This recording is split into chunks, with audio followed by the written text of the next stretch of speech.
사랑이 많으신 하나님 아버지, 하나님의 크신 은혜 가운데에 새 아침을 맞게 하시고 이 아침도 주님의 인도하심을 온 삶으로 반응할 수 있도록 이만큼의 믿음과 이와 같은 건강과 여러 가지 형편을 허락하여 주신 것을 진심으로 감사드립니다.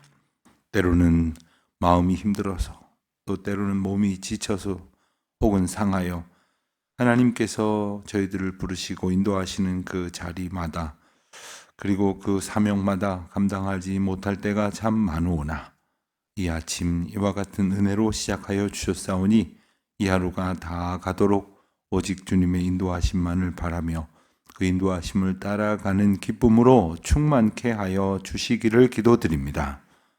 어느 날은 저희들의 기쁨을 원해서 이곳저곳으로 다니고 이런저런 일로 힘썼으나 사실 그 모든 수고가 헛되며 하나님께서 허락하시는 은혜가 아니고서는 아무리 애써도 바람에 나는 겨와 같은 인생일진데 이 아침에 하나님의 인도하심을 기뻐하며 시작하여 싸우니 우리 남은 평생의 삶이 주님이 인도하시는 은혜 가운데 있기를 소원하고 어찌하든지 주의 뜻이 이 땅 위에 이루어지기를 꿈꾸는 삶이 되게 하여 주시기를 기도드립니다. 저희를 이 땅에 보내신 사명이 무엇입니까? 하나님께서 저희에게 보여주신 비전이 무엇입니까? 저희들 다시금 생각하는 날이 되게 하여 주시옵시고 주님이 보내신 대로 맡기신 대로 또 세워주신 대로 순종하는 것이 가장 큰 기쁨이요 행복인 것을 알고 깨닫는 그리고 기쁨으로 고백하며 이것을 증거하느라 즐거워하는 귀한 삶이 되게 하여 주시옵소서. 아버지 하나님, 저희는 너무나도 연약하고 어리석어서 저희의 삶의 정황에 너무나도 많이 휘둘립니다.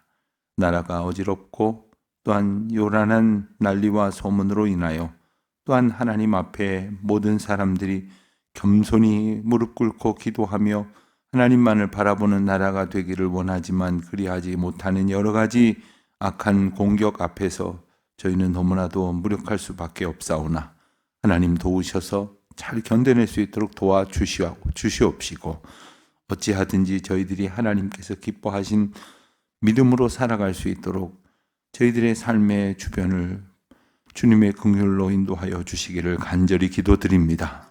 하나님이 혼란 속에 있는 이 나라를 불쌍히 여겨 주시옵소서. 얼마나 더 이 혼란을 겪어야 합니까? 하나님, 언제까지 이 역사가 되풀이되어야 합니까?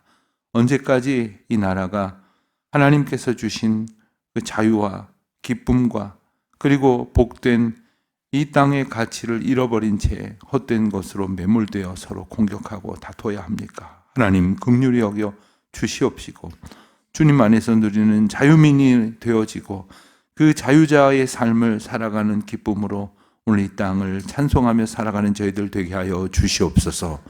하나님, 이 땅엔 분명히 하나님께서 허락하여 주신 은혜가 있사오나 저희들은 깨닫지 못하고 누리지 못할 때가 참 많습니다.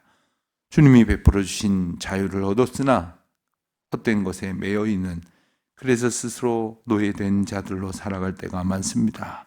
아버지여 불쌍히 여겨 주시사 주 안에서 백성들에게 허락하시고자 약속하신 그 자유를 오늘 정말 마음껏 누리는 날, 기쁨으로 충만한 날 되게 하여 주시옵소서. 하나님, 명절을 앞두고 저희 주변에 있는 이들을 또 돌아보며 생각을 해봅니다. 하나님께서 서로 사랑하라 하셨는데 서로 사랑하지도 못하고 돌보지도 아니하며 또한 중보하지도 않은 채 그저 형식적으로 만나는 그런 관계가 아니라 정말 사랑의 영으로 풍성한 저희 교회 각 공동체가 되게 하여 주시옵소서. 주님, 오늘도 저희들을 부르시고 세우신 자리에서 최선을 다할 때 주여 저희를 도와주시옵시고 주님의 뜻에 합당하게 살아가고자 애쓰는 일 앞에서 주님의 인도하심을 허락하여 주시옵소서. 병중에 있는 교우들 위로하여 주시옵시고 슬픔 당한 가운데 있는 이들 또한 두려움 속에 있는 이들 하나님께서 함께 하시는 은혜의 때림을 깨달아 담대하게 하여 주시옵소서. 공부하는 자녀들 지켜주시기를 원합니다. 특별히 우리 청소년들 수련회를 잘 마칠 수 있도록 인도하여 주셨는데 하나님께서 우리 교회에서 자라는 어린이들과 학생들, 특별히 청소년기를 보내고 있는 우리 자녀들이 정말 그 어느 곳에서도 맛볼 수 없는 기쁨과 평안으로 충만케 하여 주시옵소서. 아버지 하나님, 특별히 해외나 지방에 있는 교우들 주님의 은혜 가운데에 안보하여 주시옵시고 들려오는 소식이 평안하게 하여 주시옵소서. 여행 중에 있는 이들, 출타 중에 있는 이들, 그 걸음걸음 가운데에 주와 동행하는 기쁨으로 충만케 하여 주시옵시고, 특별히 이 하루가 하나님께서 인도하시는 은혜의 시간이 되기를 구하는 모든 주의 백성들에게 주의 신령한 종 덧입혀 주시옵소서. 감사하오며 예수님의 이름으로 기도드립니다. 아멘. 요한복음 7장 14절부터 보겠습니다. 요한복음 7장 14절부터 24절까지의 말씀 다 같이 한 목소리로 봉독하겠습니다. 이미 명절의 중간이 되어 예수께서 성전에 올라가사 가르치시니 유대인들이 놀랍게 여겨 이르되 이 사람은 배우지 아니하고 예수께서 대답하여 이르시되 내 교훈은 내 것이 아니요 나를 보내신 이의 것이니라. 사람이 하나님의 뜻을 염라하여 하면 이 교훈이 하나님께로부터 왔는지 내가 스스로 말함이라 알리라. 스스로 말하는 자는 자기 영광만 구하되 보내신 이의 영광을 구하는 자는 참되니 그 속에선 불의가 없느니라.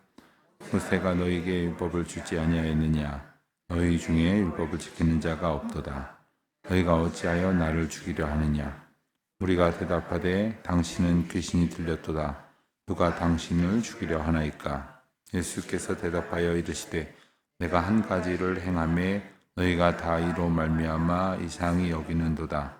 모세가 너희에게 할례를 행했으나 그러나 할례는 모세에게서 난 것이 아니요 조상들에게서 난 것이라. 그러므로 너희가 안식일에도 사람을 행하여니라. 모세의 율법을 방하지 아니하려고 사람이 안식일에도 할례를 받는 일이 있거든 내가 안식일에 사람의 전신을 건전하게 한 것으로 너희는 내게 노여하느냐? 외모로 판단하지 말고 공의롭게 판단하라 하시니라. 아멘. 예수님께서 초막절 명절에 성전에 올라가셨다. 성경이 전합니다. 예수님께서 성전에 올라가셔서 하시는 일 가운데 하나는 하나님의 말씀을 가르치시고 또 그들에게 하나님 나라를 선포하신 일이었습니다. 어디서나 예수님께서는 하나님 나라를 가르치시고 또한 하나님의 다스리심 가운데에 살도록 부르시는 하나님의 음성을 선포하는 일을 계속 하셨습니다. 자, 그런데 유대인들이 15절에 보면 예수님이 가르치시는 것을 놀랍게 여겼다 했습니다. 놀랍게 여겼다. 복음서에 보면 이와 비슷한 표현들이 여러 군데 등장을 합니다. 예수님이 말씀을 하실 때 사람들이 놀랍게 여겼다. 그 이유가 뭐냐? 바로 이전에 구약의 율법이나 또한 하나님의 말씀을 가르친 사람들에게서 느낄 수 없었던 권위를 느꼈기 때문입니다. 권위 있는 새로운 말씀을 그들이 들었기 때문입니다. 말씀을 들을 때 예를 들어서 누군가의 성경 설교나 성경 말씀이 아니더라도 누군가의 이야기를 들을 때 저 정도는 나도 알겠다. 저 정도는 나도 이야기하겠다. 실제 그렇게 못해도요. 그 정도로 생각이 들면 이미 그냥 별 볼 일 없이 생각을 합니다만 아주 특별한 이야기, 내가 모르는 이야기, 내가 알 수 없을 것 같은 이야기를 한다. 그러면 우리는 인정하게 되죠. 저 사람 참 똑똑하구나. 아는 게 많구나. 나도 저걸 아는데 어떻게 이렇게 풀어서 깨우침을 줄 수 있을까? 감탄을 합니다. 그것은 인식의 차원이라고 한다면 하나님 말씀으로 인한 깨달음은 이건 영적인 차원입니다. 하나님 나라에 대해서 들은 바가 있었으나 또 율법을 배운 바가 있었으나 하나님의 통치와 하나님의 가르치심에 대해서 놀랍게 여길 만큼의 영적 권위가 예수님께로부터 느껴졌던 것입니다. 이 말씀을 보면서 한편으로는 그나마 참 다행이다. 예수님의 말씀을 듣고도 이것을 깨닫지 못한 자들이 참 많이 있지 않습니까? 그런데 문제는 이걸 깨달았으면 하나님의 말씀이 권위 있게 눈앞에 있는 예수라고 하는 분을 통해서 느껴졌다면 이분이 누구지? 라고 깨달아졌어야 하는 거죠. 그래서 사마리아 여인을 비롯한 많은 사람들은 당신은 선지자시로군요. 당신은 특별한 분이시로군요. 라는 사실을 깨닫게 되는데 여기까지 이르는 것이 얼마나 큰 은혜이고 복인지 우리는 깨닫게 됩니다. 왜냐하면 15절에 나오는 유대인들은 놀랍게 여겼지만 한다는 소리가 이 사람 어디서 뭘 배웠지? 이 사람 어느 학교 나왔지? 배운 것도 없는 것 같은데 제대로 학교도 안 나온 것 같은데 예전에 부목사로 있던 교회에서 어느 헌신 예배를 오후 예배 헌신 예배를 드리는데 헌신 예배 오신 목사님이 말씀을 아주 잘 전하셨습니다. 그리고 다들 나가면서 목사님 오늘 오신 목사님 참 말씀 너무 은혜 받고 갑니다. 이러면서 인사를 하시는 걸 들었는데 어떤 분이 그러시더라고요. 목사님 저분은 어느 학교 나왔습니까? 그 제가 저분이 뭘 하신 말씀 가운데 뭐 좀 이상하다 느끼신 점이 있나 했더니 그렇게 여쭈었더니 아니요. 학교 말씀이 좋으신데요. 어느 학교 나오셨죠? 우리 사고방식 속에 이제 그런 게 있죠. 얼만큼 배웠기에 저렇게 얘기하느냐. 물론 배우지 않고 이야기하는 것에 한계가 분명히 있습니다만 하나님께서 주시는 그 영적 권위는 하나님께서 이루시려고 하는 일을 하나님이 하시는 일의 차원에서 하신다는 뜻입니다. 그런데 우리는 사람의 차원에서 자꾸 판단하고 이래서 저렇다 저래서 이렇다 이렇게 생각을 하게 되는 거죠. 이 16절에서 예수님께서 그렇게 생각하는 이들의 정곡을 찌르시는 말씀을 하십니다. 내 교훈은 내 것이 아니라 나를 보내신 이의 것이니라. 하나님께서 예수님을 통해서 하시려는 말씀이다. 이 말이에요. 예수님의 말씀은 바로 내 이야기가 아니다. 하나님의 말씀이다. 라는 것입니다. 17절까지 보면 이렇습니다. 사람이 하나님의 뜻을 행하려 하면 이 교훈이 하나님께로부터 왔는지 내가 스스로 말함인지 알리라.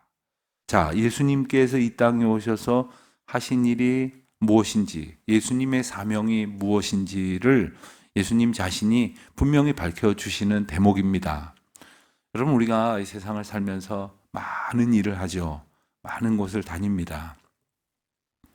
여러분, 이 핸드폰에 보면 여러분들도 아마 보시면 나오는데 이 지도가 있는데 그 지도 안에 뭔가를 표시해 놓으면 그동안 내가 1년이면 1년, 3년이면 3년 아니면 이 핸드폰을 사용하기 시작한 날로부터 지금까지 가봤던 데를 다 점으로 이렇게 표시해 주는 그런 기능이 있습니다. 물론 이것을 꺼놓으신 분은 안 되겠지만 그걸 이렇게 켜놓으면 어떤 분은 그래요. 와, 많이도 돌아다녔네. 내가 여기도 가보고 저기도 가보고 세계 방방곡곡 안 가본 데가 없어. 이렇게 자랑하고 싶어 하시는 분들도 계신 듯 합니다. 이렇게 보면 내가 어디를 다녔는지 알 수가 있는데 자, 그게 어쨌다는 겁니까? 많은 곳을 다녔느냐가 문제가 아니라 하나님께서 보내신 곳들로 다녔느냐, 하나님께서 맡기신 일들로 감당했느냐, 이게 문제라는 거예요. 이게 관건이라는 거죠. 예수님의 말씀은 뭐냐면 예수님께서 오신 이유는 바로 하나님의 메시지를 전하기 위해서 오신 것이고 예수님이 그 메시지를 하신 이유는 예수님이 바로 그 하나님의 메시지를 전할 분, 보냄받은 메시아, 하나님의 아들이시라는 사실을 강조하는 것이라는 그 말씀을 다시 해주시는 것입니다. 이것이 예수님께서 밝히신 예수님 오신 목적이고 예수님은 아주 일관되게 이 말씀을 하시는 겁니다. 예수님의 메시지를 보면 분명하게 그 내용이 정해져 있습니다. 하나님의 나라, 또 예수 그리스도가 곧 하나님이시고 또 하나님께로부터 보냄받아 왔으며 그리하여 예수님께서는 이 땅에서 하나님의 영광을 드러내려 하십니다 하는 거예요. 18절에 보면 스스로 말하는 자는 자기 영광만 구하되 보내신 이의 영광을 구하는 자는 참되니 그 속에 불의가 없느니라. 사람이 살다 보면 애쓰고 수고하고 하는 모든 것들이 결국은요 자기를 드러내려고 하는 것이라고 해도 과언이 아니지 않습니까? 열심히 공부합니다.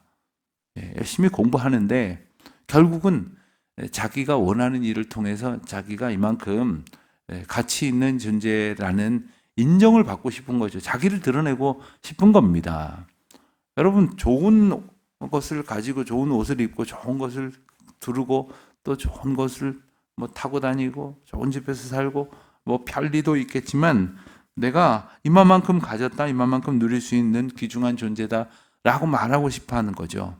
그러니까 일평생 사람은요, 자기의 영광, 다시 말하면 자기를 자랑하기 위해서 살지만 예수님의 오신 목적은 하나님의 영광을 드러내시기 위한 거예요.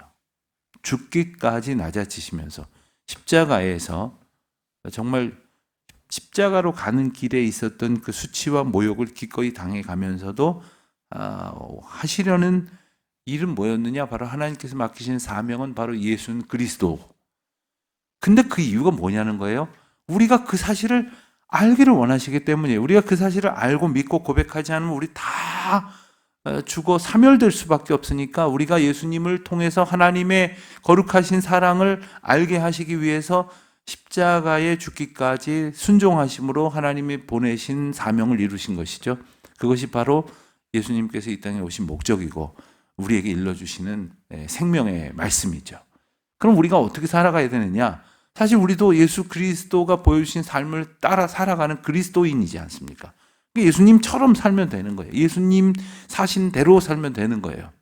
물론 예수님하고 똑같은 직업을 갖고 똑같은 주거 환경을 갖고 이 얘기가 아니죠. 이 삶의 목적에 있어서 예수님이 하나님의 나라를 증거하고 예수가 곧 그리스도시요 살아계신 하나님의 아들이시여서 그 구원의 통로로 오셨다는 사실을 보여주신 것처럼 우리가 살아가면서 힘써야 되는 일은 이것을 모르는 사람에게 이것을 알게 하는 일이에요. 이것을 보여주는 일이란 말이에요. 계속해서 이 일을 하면서 살아가느냐. 이게 바르게 사는 것인데 우리는 그런 생각은 안 하고 예컨대 이건 전도 딱 닫아서 요즘 전도가 되는 시대입니까? 하면서 전도하고는 담을 쌓고 전도할 생각은 하나도 안 하고 그냥 어찌하든지 1년 365일 죽을 때까지 그냥 내 영광, 나만 근사한 사람이라고 하는 이야기를 하려고 살아가는 모습이 아니냐 하는 것이죠.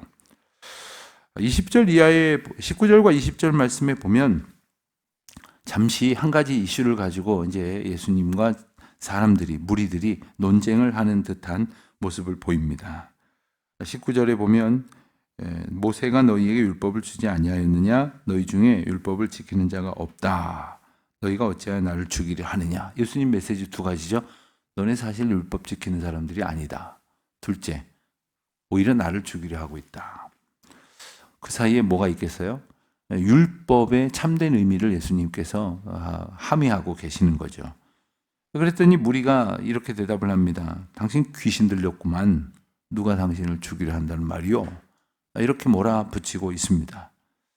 뭐 때문에 예수님이 이 말씀하셨습니까? 실제로 어떤 물리적인 위해가 가해지고 있는 상황은 아니지만 우리가 7장을 보면은 분기점이 되는데 6장까지 있었던 예수님의 여러 사역 그리고 이적 중에서 특별히 안식일에 병을 고치는 역사와 그리고 예수님을 하나님으로 전파하는 그 예수님의 메시지를 가지고 사람들이 신성 모독죄라고 얼검해서 예수님을 이제 죽이려 달겨들기 시작을 합니다.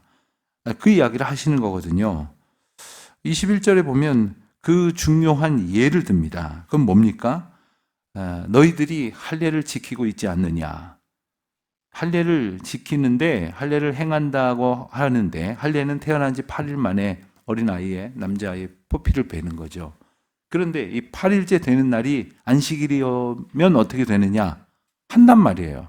8일째가 되었으니까 이 8일째라는 것을 지키려고 안식일에도 할례를 행하는데 정작 안식일에 죽을 병에 걸려 있는 사람, 병든 사람, 오래도록 고통을 겪고 있는 사람을 고쳐주셔서 전신을 뭐라고 아주 흥미로운 표현이 나와있죠. 전신을 건전하게 하신 예수님의 치유 사역은 오히려 안식일을 범하고 율법을 범했다고 공격을 하고 있으니 이게 말이 되느냐? 이 말씀을 하고 계시는 거예요. 안식일을 지킨다고 하면서 8일째 지켜야 될 할례는 또 지켜요? 이것도 율법이니까. 그러니까 자기들의 어떤 목적은 율법을 지키는 거예요. 근데 율법을 지킴으로써 하나님이 보여주시려고 하셨던 건 뭡니까? 지난주에 우리가 설교 때 들은 것처럼 사실 율법은 우리가 죄가 있음을 깨닫게 하시는 거울과도 같은 거예요. 예. 자기 건강 체크리스트 뭐 이런 거 보셨습니까? 뭐 아침에 일어났더니 뭐 가슴이 쿵쾅쿵쾅 뛴다. 체크. 또 뭐 조금만 걸어도 뭐 머리가 아프다. 체크. 뭐 이러면 그것을 통해서 내가 지금 이 중에 10개가 체크되면 건강이 많이 안 좋고 한 20개쯤 체크되면 빨리 병원에 가보는 게 좋겠다. 이게 일종의 우리의 점검 리스트가 되는 거죠. 율법이 이런 역할이 있다는 거예요. 율법이 하나님께서 이 세상을 살아가는 하나님과 사람 사이의 인간됨의 어떤 기준과 도리로 주신 것인데 그것을 보니까 영 안 지키고 살고 있거든요. 그래서 하나님 뜻에 맞도록 지켜가면서 살도록 우리를 점검하게 하시는 것인데 이것은 우리를 고치고 살리는 게 절대 아니라는 거죠. 이 고치시고 살리시는 하나님의 은혜와 사랑을 보여주시고 이루시기 위해서 보내신 예수님의 말씀은 오히려 안 지키고 자기들 멋대로 지켰다 하면서 모든 것을 다 지켰다 하고 있는 이들 앞에서 지금 예수님이 말씀하시려는 것은 뭡니까? 그대들이 중요하다고 생각해서 지키는 것이 궁극적인 인생의 목적이 아니라 그것을 주신 하나님의 사랑, 그리고 하나님께서 세상을 사랑하심으로 세상을 구원하시기 위하여 이루시고자 하시는 그 뜻을 일깨워 주시는 것, 나는 그것을 일깨워주러, 나는 그것을 보여주러, 나는 그 길을 이루러 온 하나님의 사람이다 라는 메시지를 하고 있는 거거든요. 그것을 통해서 이루시려고 버리신 일 중에 하나가 바로 안식일에 사람을 고치신 일이죠. 사실 예수님이 굳이 논란을 일으키지 않고 안정적으로 사람들의 마음을 얻어가면서 살리라 이렇게 얄팍하게 생각을 하는 어떤 한 인간의 유형이었다고 한다면 그렇게 부딪히는 일을 안 하셨겠죠. 그러나 그 사건을 통해서 백성들과 함께 정면으로 그 이슈 앞에 맞닥뜨리시게 되는데 그건 뭐냐면 율법보다 더 위대하신 그리스도를 보여주시는 거예요. 우리가 오늘 우리 나름대로 율법이 있습니다. 이렇게 신앙인은 이렇게 살아야 된다. 나는 이렇게 살면서 근사한 신앙인으로 살 거야 라는 이런 어떤 나만의 어떤 율법과 기준이 있을지 모르지만 그 어떤 것도 길이 되어 오신 예수님보다 우선할 수 없다는 것을 다시금 깨닫게 하십니다. 하나님의 영광을 위해서 오신 예수님 그리고 그 길을 보여주신 예수님의 말씀 앞에서 우리 하나님의 영광, 즉 하나님께서 우리에게 허락하신 구원의 사랑을 정말 마음껏 느끼고 기뻐하며 고백하는 또한 하루가 되시기를 주님의 이름으로 축원드립니다. 하나님 아버지 감사합니다.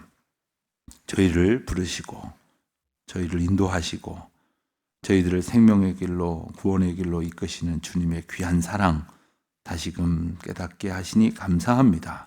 이 일을 위하여 오신 예수 그리스도를 따라 저희도 그 일을 위하여 살아가는 그리하여 예수는 그리스도라고 고백하는 기쁨으로 충만한 저희 삶이 되게 하여 주시옵소서.